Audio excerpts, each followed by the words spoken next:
Hi friends, నమస్తే. ఈరోజు మీకు నేను ఒక పాతకాలం వంట చూపిస్తానండి. ఇది బెంగళూరు వంకాయ లేదా సీమ వంకాయ అంటాం కదా, దాంతో తీగూర. ఇలా ఒక్క బెంగళూరు వంకాయ తీసుకున్నాను నేను. చక్కగా దాన్ని కట్ చేసుకుని ఆ పైనున్న స్కిన్ అంతా పీల్ ఆఫ్ చేసుకుని, తర్వాత లోపల కూడా ఆ గింజ పార్ట్ కూడా నీట్గా కట్ చేసేసుకుని ముక్కలుగా కట్ చేసుకున్న తర్వాత చూపిస్తానండి. బెంగళూరు వంకాయ చాలా మంచి వెజిటబుల్ కదా. ఇలా లైట్ గ్రీన్లో ఉన్న వెజిటబుల్స్, మంచి ఆరెంజ్ కలర్లో ఉన్న వెజిటబుల్స్, ఇవి చాలా మంచి పోషకాలను కలిగి ఉంటాయి కదా. కాబట్టి మనం అప్పుడప్పుడు ఇలాంటి వెజిటబుల్స్ని తింటూ ఉండాలండి. ఇది వాటర్ కంటెంట్ కూడా ఎక్కువ ఉంటుంది కాబట్టి మనకు చాలా చక్కటి డైజెస్టివ్ సిస్టమ్ కూడా ఈజీగా ఉంటుంది. అలాగే మన పొట్టకు కూడా చాలా మంచి చేస్తుంది. ఇలా చిన్న ముక్కలుగా కట్ చేసుకోవాలండి బెంగళూరు వంకాయని. కట్ చేసుకున్న తర్వాత ఒక చిన్న గిన్నెలోకి వేసుకుని వాటర్ వేసి క్లీన్గా ఒకసారి వాష్ చేసుకుంటే సరిపోతుంది. బెంగళూరు వంకాయ ఎక్కువ ఏం కడగాల్సిన అవసరం లేదు, ఎక్కువసార్లు ఒక్కసారి వాష్ చేసుకుంటే చాలు. ఇలా వాష్ చేసుకుని ఒక చిన్న కుక్కర్లోకి వేసుకుంటున్నాను నేను.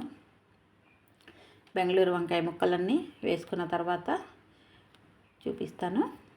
ఇలా చిన్న కుక్కర్లో వేసుకున్న తర్వాత సరిపడా పసుపు, కొద్దిగా సరిపడా ఉప్పు, అలాగే నేను 1.5 స్పూను కారం వేసానండి.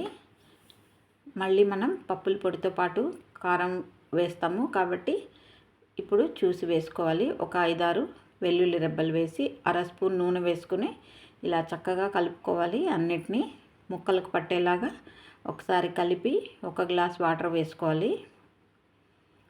బెంగళూరు వంకాయ తీగూర పాతకాలం అంటండి. అమ్మలు చేసేవాళ్ళు.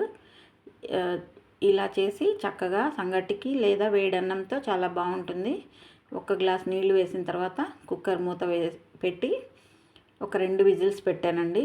2 విజిల్స్ పెడితే చాలు, చక్కగా 70% ఉడికిపోతుంది. మళ్ళీ మనం తాళింపు వేసినప్పుడు ఆ మిగిలిన 30% కూడా ఉడుకుతుంది. కాబట్టి ఉడికాక ఇలా ప్రెషర్ పోయాక మూత తీసి 2 స్పూన్లు పప్పుల పొడి వేసానండి. అంటే వేరుశనగ పప్పు పొడి. దాంట్లోనే మిరపకాయలు కూడా కొన్ని కొట్టాను కాబట్టి ఆ కారం సరిపోతుంది. ఇప్పుడు బండలు పెట్టుకుని ఒక 2-3 స్పూన్లు ఆయిల్ వేసుకుంటే చాలు.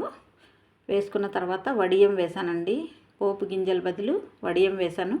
మీరు పోపు గింజలు వేసుకోండి. అంటే ఆవాలు, జీలకర్ర వేసుకొని ఒక 2 వెల్లుల్లి రెబ్బలు దంచి వేసుకోవచ్చండి. ఇలా కరివేపాకు వేసి అన్నీ కొంచెం చిటపట అన్నాక ఈ ఉడికించుకున్న కూర మిశ్రమాన్ని పోసేసాను. ఇలా పోసి ఒక 2 నిమిషాలు హైలో పెట్టి కలుపుతూ ఉంటే చిక్కబడిపోతుందండి. మూత పెట్టి ఉడికించాల్సిన అవసరం లేదు.